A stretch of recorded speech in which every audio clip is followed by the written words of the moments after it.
6 महीने से बड़ी कश्मकश के बाद भी जसवंत सिंह जैसा पराक्रमी सेनापति कोंढाणा को टस से मस न कर सका।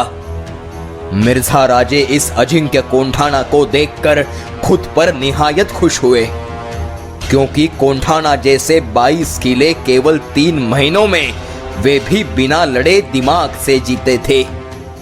कोंढाणा देख छावनी में लौटते ही दिल्ली से बादशाह का पैगाम संभाजी राजे के नाम पहुंचा। संभाजी राजे को 6000 मनसब तथा 2000 रुपए इनाम, निशान और नौबत का सम्मान बादशाह ने बहाल किया था। संभाजी महाराज उन दिनों राजगढ़ पर थे। मिर्जा राजे ने बड़े फक्र से संभाजी राजे को संदेशा भिजवाकर छावनी में हाजिर होने का न्योता भेजा। उनके छावनी में हाजिर होते ही शिवाजी राजे के लिए आया फरमान एवं उपहार स्वीकारने के लिए महाराज को भी छावनी में आने का आदेश दिया। मिर्जा राजे का पत्र मिलते ही 27 सितंबर 1665 ईस्वी को महाराज छावनी में दाखिल हुए। शिवाजी राजे पर हो रहे इस बादशाह की कृपा दृष्टि से स्वराज्य का सारा मुल्क मोगली सल्तनत में शामिल होने के आसार नजर आने लगे। अब बादशाह से शिवाजी महाराज की भेंट कर आपसी विश्वास बढ़ाने की आवश्यकता थी। इसलिए किसी तरह से शिवाजी राजे को दिल्लीश्वर के दरबार में पहुंचाना जरूरी था। किसी भी हालत में राजे को दिल्ली ले जाने की योजना बनाकर मिर्जा राजे ने चाल चलना शुरू किया। दिल्ली खत भेजकर और शिवाजी राजे को आग्रह कर दोनों की भेंट जल्द से जल्द कराने का प्रयास शुरू किया। मुगलों के साथ मिलकर शिवाजी राजे आदिल शाह के खिलाफ मुहिम में शामिल होंगे, इस शर्त पर उन्हें फिर से राजगढ़ जाने की अनुमति दी थी मिर्जा राजे ने। महाराज राजगढ़ निकल ही रहे थे कि मिर्जा राजे ने महाराज से कहा, इस मुहिम के उपरांत दिल्ली चलकर बादशाह आलम पनाह को मुजरा करे, ताकि उन्हें भी यकीन हो। अपनी कल्पना उन्होंने बता दी। मिर्जा राजे का यह मंसूबा राजे के लिए आई साहेब ने किए संस्कारों के खिलाफ था। मिर्जा राजे की इच्छा उन्हें मंजूर न थी, पर समय की मजबूरी देख उन्होंने कुछ भी न बोलते हुए राजगढ़ पर लौटना ठीक समझा। आदिल शाही तथा विजापुर मुहिम की पूरी तैयारी महाराज ने की थी। औरंगजेब बादशाह की अमल में पूरा दक्खन लाने का विचार था मिर्जा राजे का। मिर्जा राजे, दिलेर खान और शिवाजी राजे के एक साथ होकर आक्रमण की खबर विजापुर पहुंची। आदिल शाह ने अपने जाबाज सरदारों को एकत्रित कर प्रतिकार की तैयारी शुरू की। 19 नवंबर 1665 ईस्वी को महाराज, नेताजी और 9000 मराठों की फौज राजगढ़ से निकलकर पुरंदर पर मिर्जा राजे की छावनी में आ पहुंची। दूसरे ही दिन मुहिम शुरू हुई। पूरे मुहिम भर मिर्जा राजे ने महाराज को बादशाह से भेंट का आलाप लगाया, विनती कर कई आश्वासन दिए। महाराज को औरंगजेब से एक तरफ घृणा तो दूसरी तरफ मिर्जा राजे की जी हुजूरी और डूब चुका स्वाभिमान देखकर दया भी आती थी। वक्त का तकाजा यही था कि फिलहाल मुगल सत्ता से 2 हाथ करना मूर्खता साबित होती। ऐसी कठिन परिस्थितियों में भी दक्खन के सारे शत्रुओं का बिमोड़ औरंगजेब के पैसे से उसका सरदार बनकर करने की योजना महाराज बना चुके थे। शुरू में औरंगजेब का मांडलिक बनकर स्वराज्य को सुरक्षित तथा शक्तिशाली बनाएं और बाद में बागी तेवरों से औरंगजेब से 2 हाथ करने की दूरदृष्टि वाली योजना महाराज के मन में दौड़ रही थी। फिर भी 125 साल हुकूमत चलाने वाले मुगलों को समझने हेतु दिल्ली जाकर मिर्जा राजे का आग्रह मानकर मुगलाई को नजदीक से समझने का अवसर हथियाने पर महाराज विचार करने लगे थे। यहाँ मराठा और मोगल फौज आदिल शाही सरहद के काफी अंदर तक जा पहुंची। महाराज की आज्ञा से नेताजी ने मुगलों को काफी विजापुरी मुल्क जिता कर दिया। अब तक विजापुरी फौज से उनका आमना सामना न हुआ। छोटे बड़े कई सरदार विजापुर में जमा होने लगे। काफी गोला बारूद विजापुर की सरहद पर जमा किया गया। खुद आदिल शाह बादशाह ने शारजहां खान को सेनापति बनाकर सरदारों में जोश भरने वाला भाषण देकर प्रभावित भी किया। 24 दिसंबर 1665 ईस्वी को घनघोर संग्राम शुरू हुआ। 10 दिनों की संग्राम के बाद दिलेर खान ने विजापुर फौज पर सुल्तान ढवा करने की योजना बनाई। घनघोर युद्ध गरजने लगा। महाराज खुद विजापुर सेना के सामने खड़े हुए, पर शारजहां खान ने मोगलों को पराभूत कर वीरता का परिचय दिया। दिलेर खान इस असफलता से खोलकर शिवाजी राजे पर फितूरी का आरोप लगाकर उनके कत्ल की मांग मिर्जा राजे के पास करने लगा। बड़ी असफलता से मायूस मिर्जा राजे के सामने दिलेर खान को शांत करने की मुसीबत आन पड़ी। उन्होंने दिलेर खान पर गुस्सा होकर शिवाजी राजे को दिए प्राणों की रक्षा के वचन की याद दिलाई। अब मिर्जा राजे की फौज ने विजापुरी फौज पर हमला किया, पर उन्हें भी हार का मुंह देखना पड़ा।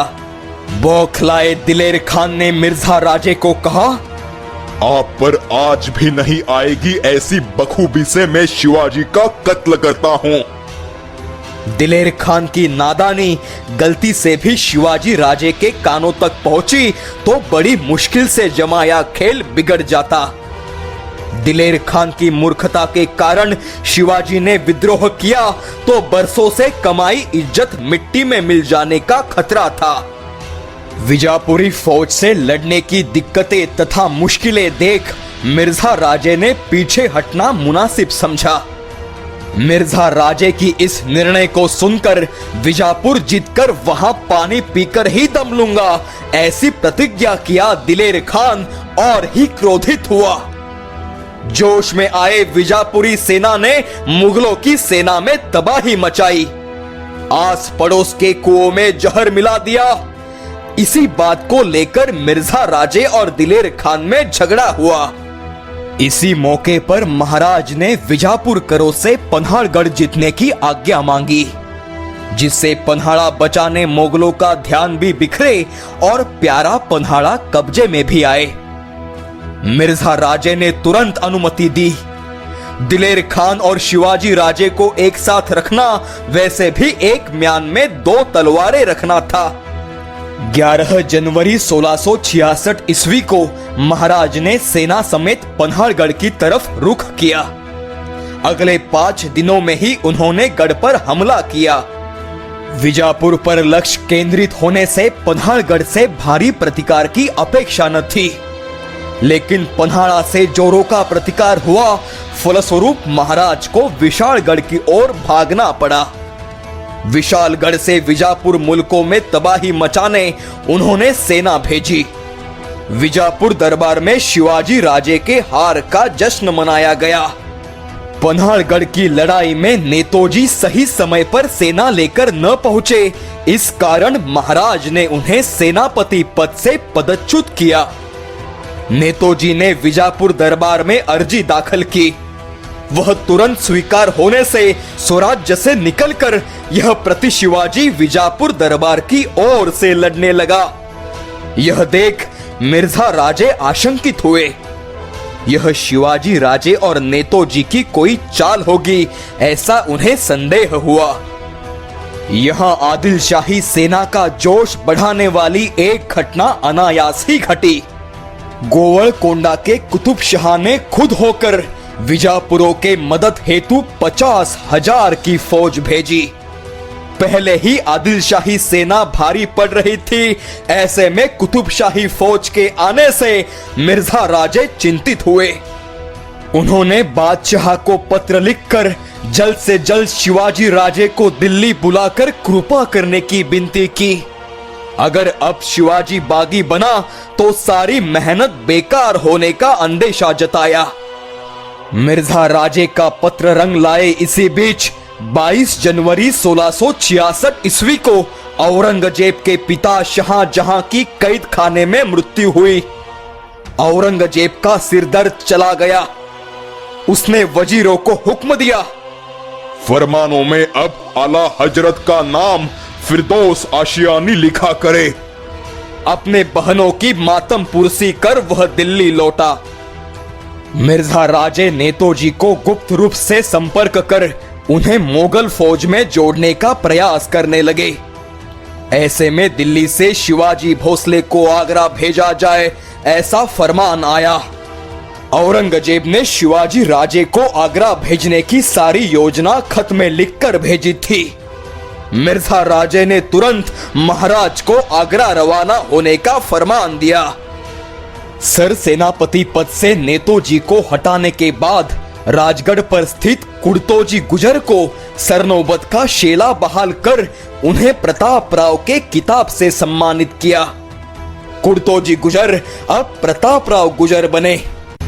भविष्य में आगरा जाना पड़ेगा सोचकर महाराज ने अपने गढ़कोट, मुलुक और आरमार की व्यवस्था करनी शुरू की। आई साहेब ने शिवबा को बचपन से ही राजनीति की बारीकियों से अवगत कराया था, जो अब राजकाज करते समय काम आ रहा था। आगरा जाते समय 9 साल के युवराज संभाजी राजे को साथ लेने का निर्णय महाराज ने लिया, ताकि मुगलों की राजनीति वे नजदीक से समझ सके। आई भवानी का हवाला देते हुए आई साहेब को मनाया। साथियों को धीरज रख आई साहेब के मार्गदर्शन में यह स्त्री स्वराज्य संभालने का उपदेश दिया। मोरोपंत पिंगळे, नीड़ो सोनदेव मुजुमदार और प्रताप राव गुजर से चर्चा कर आरमार की जिम्मेदारी दरिया सारंग, मायनाक भंडारी और दौलत खान को सौंप दी। बादशाह ने महाराज के आगरा सफर की अच्छी व्यवस्था की थी। दक्खन की शाही तिजोरी से 1 लाख रुपए मंजूर कर गाजी बेग और मिर्जा राजे ने खासा सरदार तेज सिंह कछवा को महाराज के साथ रवाना किया। अपने साथ केवल 300 मावड़े लेकर अपने जीवलक साथी निराजी रावजी, त्र्यंबक सोनदेव डबीर, रघुनाथ बल्लाळ कोरडे, बाजी सर्जेराव जेधे, मानको हरी सबनीस, दत्ताजी त्र्यंबक, हिरोजी फरजंद भोसले, राघोजी मित्रा, दावलाजी गाडगे, मदारी मेहतर, रामजी और कविंद्र परमानंद इन्हें साथ लिया और प्रस्थान का दिन तय हुआ 5 मार्च 1666 ईस्वी। आई जगदम्बा का दर्शन कर बाल शंभू राजे को लेकर महाराज आगरा के लिए निकल पड़े। राजगढ़ से हाथी बाहर पड़ा। दूर जाते महाराज तथा जिगर का टुकड़ा बाल राजे शंभू पर नजर टिकाए आई साहेब उत्तर की दिशा ताकने लगी।